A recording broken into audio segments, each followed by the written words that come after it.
Welcome back to the channel. Thank you for all the support in the last few videos. One of them is actually on 4,000 views, so I do appreciate that. So today we're going to do a video on Scooby-Doo and the Cyber Chase. So there was a game and the movie what came out in 2001 on Boomerang, or the PS1, PS2, you know how it is. I used to play it on the PS1 with my dad. Absolutely amazing game. So today I want to go over the actual monster in the Cyber Chase, because for some reason in a lot of Scooby-Doo episodes the monster is actually a person in a suit, but in this case he's actually not. He's a real monster. Other than the Zombie Island and a few other movies they made, a lot of the villains are just people in masks. So I thought it'd be interesting to go over what the actual monster is today. So I'm excluding the monsters from the live action movies as well, because they're not real people. They're ghosts and whatnot brought back to life, which is pretty cool. So if you look at the actual villain in this movie, he's a computer virus. So straight off the bat, he's actually a real thing. He's a virus. Gender-wise, he's a male. He's a little knobhead, to be fair, and he's made by so there's two guys. They're both making computer games. One of the games is Scooby-Doo and the Cyber Chase, which we play, and the other game is a baseball game. Basically, the character who's called Bill, he's so annoyed that his game isn't being picked, he basically sabotages the Cyber Chase game with this virus.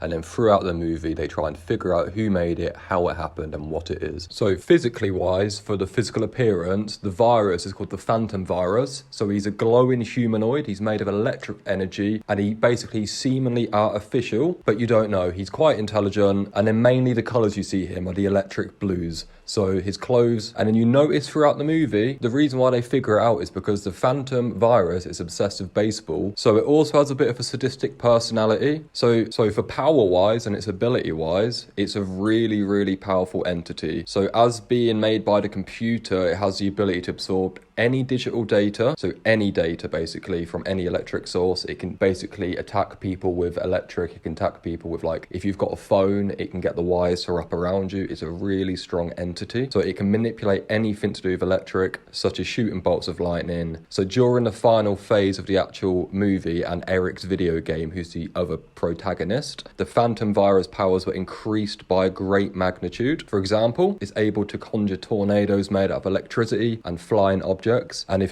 you watch Scooby-Doo normally, you know no one can do that. All they do is run around, run through doors. Oh, I'm a knobhead. Yeah. Do you know what I mean? This guy's an actual fucking ghostly ghoul. So he can make objects fly. He can bring the games to life out of machines and suck them in. But he does have a weakness. So he's very, very, very vulnerable to strong magnets, which you will see throughout the movie and game. And then for the characters to actually survive, just to let you know, they have to grab the Scooby snacks to get to the next level to complete the game that they've been sucked in to beat the virus. Such a good fucking movie, not gonna lie, lad.